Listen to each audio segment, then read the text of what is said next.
Bienvenue dans cette nouvelle édition du 12-15. Voici les titres de l'actualité.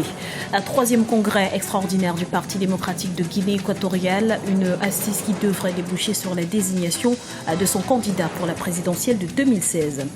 L'Angola célèbre ce mercredi les 40 ans de son accession à l'indépendance. L'occasion de dresser un bilan des avancées du pays. Depuis lors, et puis sonnette d'alarme pour l'Afrique. La pauvreté devrait y gagner du terrain dans les prochaines années en raison des changements climatiques. Mais tout d'abord, que se passe-t-il au sein de la Commission électorale nationale indépendante en République démocratique du Congo? Après le président, le vice-président, c'est au tour de la questeur de démissionner. Dans une lettre adressée au président de l'Assemblée nationale, Chantal Ngoyi Tite-Wechi s'est dite victime de pression. Mouindo Zangui, président du groupe parlementaire du mouvement social pour le renouveau dont elle fait partie, dénonce aujourd'hui une mainmise de la majorité présidentielle sur tous les postes à responsabilité au sein de la CENI. Le troisième congrès extraordinaire du Parti démocratique de la Guinée équatoriale s'est ouvert ce mardi à Bata, capitale économique du pays, à l'occasion de dresser un bilan des années écoulées et d'établir les perspectives de celles à venir. Voyez ce reportage de notre correspondant Léopoldo Enememba. Troisième congrès extraordinaire du Parti démocratique de la Guinée équatoriale à Bata, avec le slogan « Pour la construction du leadership du PDG sur le scénario politique national ». Le Parti démocratique de la Guinée équatoriale travaille pour désigner le candidat qui le représentera à la prochaine élection présidentielle en 2016. Le chef de l'État équato-guinéen appelle les acteurs politiques à toujours privilégier les dialogues. Le congrès d'un parti est une importante occasion pour évaluer la trajectoire et les actions futures. Donc, par un mandat légal, c'est l'organe suprême du parti qui redéfinit l'orientation politique, le futur programme et supervise ses activités. En ma qualité de président de la République et fondateur du Parti démocratique de Guinée équatoriale, je suis convaincu que nous pouvons être satisfaits pour la solidité et la cohérence avec laquelle notre parti s'est bien implémenté durant toutes ces années. Grâce à l'expérience acquise par le PDG depuis sa création le 4 juillet 1986, la Guinée équatoriale connaît des grandes avancées sur les plans politiques, économiques et sociaux. Depuis 1979, nous avons été confrontés à de nombreux défis en matière de réconciliation et de reconstruction nationale. Maintenant, nous sommes en train de travailler pour consolider la démocratie nationale. Toutes les difficultés expérimentées et surmontées doivent être dans l'esprit de tous nos concitoyens pour faire une évaluation précise du parcours politique du Parti démocratique de Guinée équatoriale. Le troisième congrès extraordinaire du parti au pouvoir en Guinée équatoriale, le PDG, continue avec un cycle de conférences. Le congrès prendra fin le 12 novembre 2015.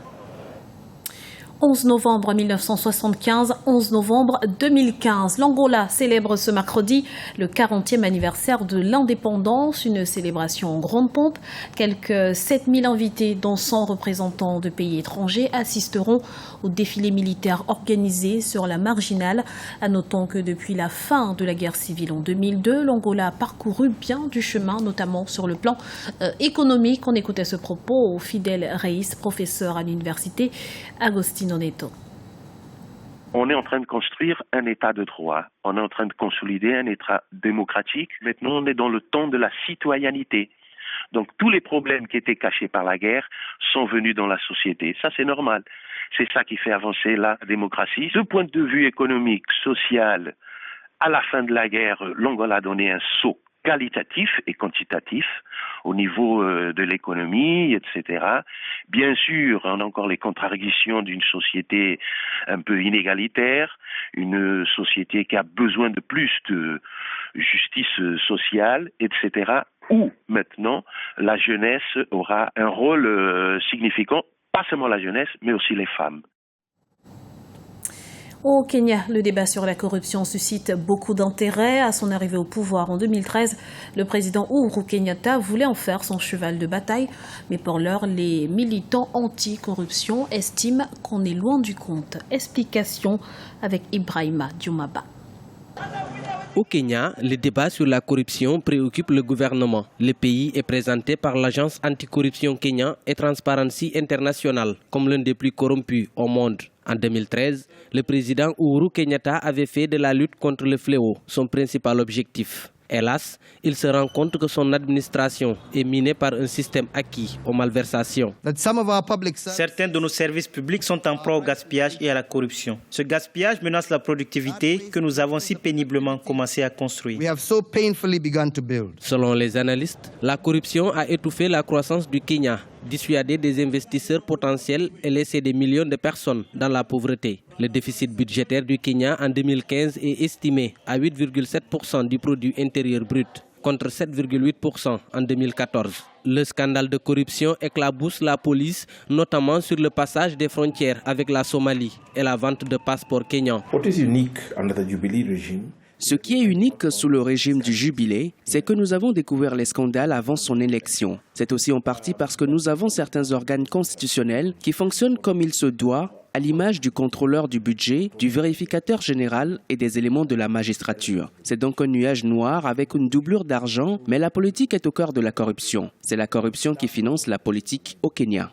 En 2013, Transparency International avait classé le Kenya au 136e rang sur les 177 pays les plus corrompus du monde. Un rapport de la Commission d'éthique et de la lutte contre la corruption du Kenya a présenté cette année des allégations contre des membres du Parlement, des sénateurs et des gouverneurs, dans ce que les médias locaux ont surnommé la liste de la honte. Dans le reste de l'actualité, un sommet Europe-Afrique consacré au phénomène migratoire s'est tenu ce mardi à Malte. Des chefs d'État et de gouvernement d'une cinquantaine de pays des deux continents y étaient présents. Objectif, établir un plan d'action avec les pays d'origine de transit des migrants africains pour empêcher de nouveaux drames après une année marquée par des naufrages meurtriers en Méditerranée.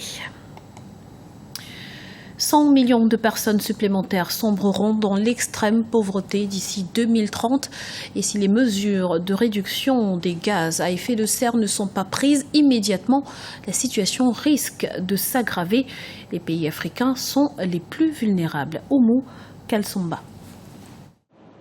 Le changement climatique va accentuer la pauvreté d'ici 2030. C'est une révélation de la Banque mondiale, publiée dans son dernier rapport du 8 novembre.